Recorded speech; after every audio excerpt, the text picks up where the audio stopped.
अस्सलाम वालेकुम क्लास। जैसा कि हमने लास्ट क्लास में टॉपिक अपना मुकम्मल किया था कैश का टेस्ट, उसकी हमने कैलकुलेशन भी डिस्कस कर ली थी। उसका हमने जो क्रिटिकल वैल्यू के हवाले से मैंने बता भी दिया था और उसका फिर मैंने डायरेक्ट फार्मूला बताया था।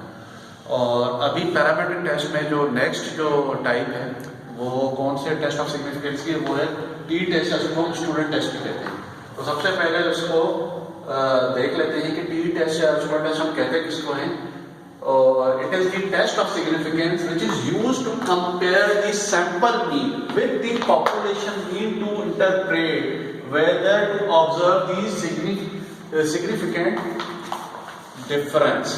ठीक है, वो ये जो टी टेस्ट है वो वाला टेस्ट सिग्निफिकेंस है जब वो तब अप्लाई किया जाता है जब किसी भी सैंपल को स्टडी किया जाए और वो कौन सा सैंपल है जो उसकी रेलिवेंट पॉपुलेशन की कैरेक्टरिस्टिक्स बताए। जैसा कि मैंने सैंपलिंग के प्रोसेस में क्या बताया था कि आप किसी पॉपुलेशन को स्टडी करने जा रहे होते हैं तो हमारे लिए ह्यूमनली पॉसिबल नहीं है कि हम पूरा का पूरा वो पॉपुलेशन को स्टडी करें।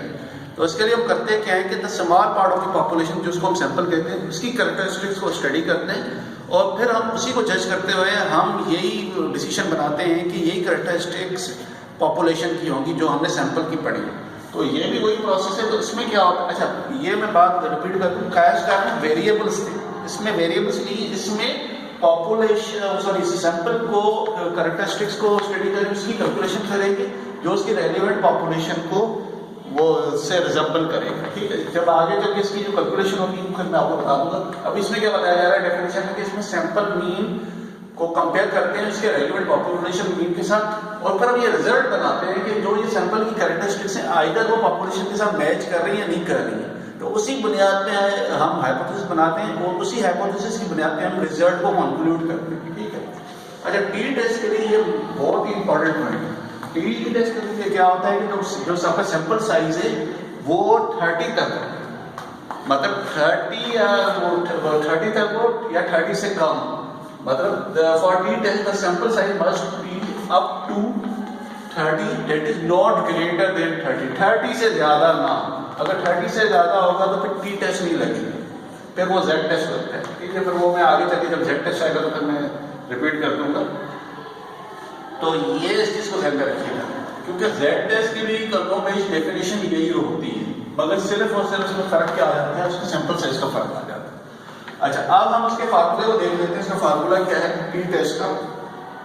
टी टेस्ट का जो एक्चुअल फार्मूला है जो मैंने पहले से नोट डाउन किया हुआ है वो क्या है, टी टेस्ट का formula x bar minus mu divided by standard error. S he show कर रहा है स्टैंडर्ड एरर, उसकी मैंने डेफिनेशन ऊपर लिखी हुई है। ठीक है, अब स्टैंडर्ड एरर किसके इक्वल होता है, अब इसकी डेफिनेशन पे नजर देख लेते हैं। Under root of all sample variance, मैंने क्या बताया कि वो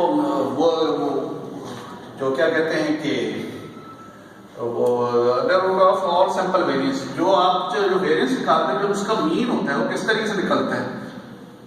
ठीक है, समेशन ऑफ ये वेरिएंस, जो ये वेरिएंस का साइन है ना जो हम पहले डिस्कस कर चुके हैं, सिग्मा स्क्वायर हमेशा वेरिएंस को शो करता है। अगर सिर्फ सिग्मा होगा तो स्टैंडर्ड डेविएशन को शो करेगा। उसका जो मीन होगा अगर उसका हम अंडर रूट लेंगे तो वो वाली टर्म क्या कहलाएगी, स्टैंडर्ड एरर कहलाएगी। अच्छा, अब ये क्या है, ये वाली मैंने टर्म लिखी हुई है sigma square divide by n. अब इसके ऊपर मैंने अंडर रूट अप्लाई कर दिया तो क्या हो जाएगा, ये स्क्वायर इससे खड़े आएगा तो ये सिग्मा रह जाएगा और बाकी अंडर रूट नीचे अंडर रूट एन बन जाएगा। ठीक है, ये स्टैंडर्ड एरर इसके इक्वल होता है। ये वाला फैक्टर जो स्टैंडर्ड एरर का टी टेस्ट की कैलकुलेशन इस्तेमाल किया जाता है, उसको बाद में फार्मूला इस तरीके से भी लिखा जाता है x bar minus mu divide by standard error, या इस तरीके से लिखा जाता है x bar minus mu divide by s divide by under root n. यहाँ पे सिग्मा यूज किया, सिग्मा किसका साइन होता है, पॉपुलेशन का साइन, पॉपुलेशन का साइन होता है और s किसका साइन होता है, सैंपल का साइन हो रहा है। अभी क्योंकि हम सैंपल को डिस्कस कर रहे हैं तो उससे इस वजह से मैंने s का सिंपल यूज किया। अगर पॉपुलेशन का अगर आपने वो मीन या सॉरी वेरिएंस या स्टैंडर्ड डेविएशन यूज करना है तो फिर आप सिग्मा का साइन यूज करेंगे। ठीक है, अब ये वाला आपका फाइनल फार्मूला।